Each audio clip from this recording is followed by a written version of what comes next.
There's been quite a discussion going on over the Obamacare bill. Some may disapprove of it for medical or economic reasons. For others, it has created a storm of emotions with its claimed implications of Big Brother and governmental control. As the story goes, it would require, by law, the subcutaneous depositing of an RFID chip in each individual. Once installed, the chip would not only contain your personal information with tracking capability, but it would also be linked to your bank accounts.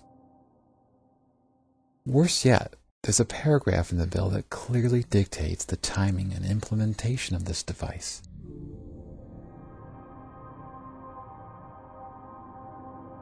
Not surprisingly, a lot of people who interpret this as the long-awaited Mark of the Beast technology talked about in the book of Revelations have been in an uproar over this issue. But now, let's back up for a minute and take a look at where this information has come from. The bill, or more accurately, the bills where some of this provocative language originated, is in various versions of 3 bills submitted as part of a healthcare plan. H.R. 3200, America's Affordable Health Choices Act of 2009.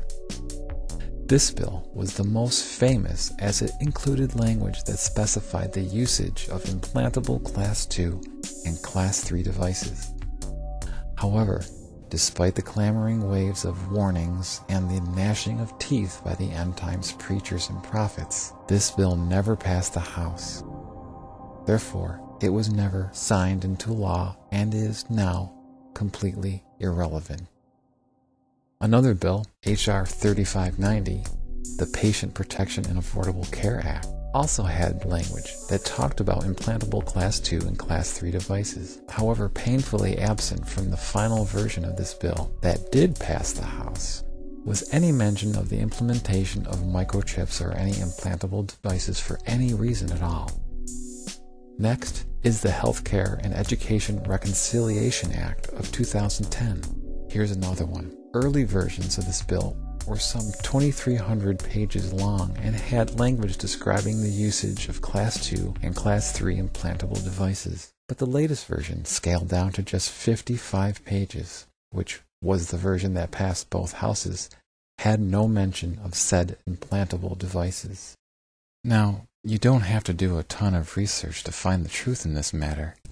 Something that should be apparent here is that the bills that are submitted to the houses, like the Healthcare Acts for example, can go through many mutations and be offered in several different consecutive versions in an effort to gather enough support for passage in both houses. And one cannot cite language in an early and obsolete bill version and use it as evidence to support a claim.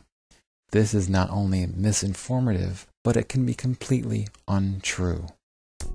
Now, if you want to see terrific hands-on research regarding this topic, you want to check out a YouTube user by the name of Ishnakabala. This YouTube user walks you through these bills right on the Library of Congress website. There's a link to that channel below in the description box. By the way, on a parting note, I've seen people cite this video as evidence that Ron Paul articulates their Obamacare RFID chip claim. Well, once this video is viewed, it's clear that the topic of discussion is a national ID card, and there's nothing at all regarding an RFID chip. At one point in the video, Ron Paul does mention the possibility of a chip eventually being installed in the national ID card, but this is in the card itself, not implanted in humans. Over this decades now in this country, there have been some who have wanted this national ID card, and they're looking for every opportunity to do it. And this is it. I mean, who knows what will come of it? My guess is they'll probably have a GPS chip in there so that they can measure everybody, every instant, no matter where they go. In closing, I don't know how these myths can get so far without anyone taking the time to look up the information for themselves. Just go to the Library of Congress website, look up the appropriate bill, open the PDF on the latest version and do a search on implantable or Class II or Class III devices. If the language isn't there, guess what?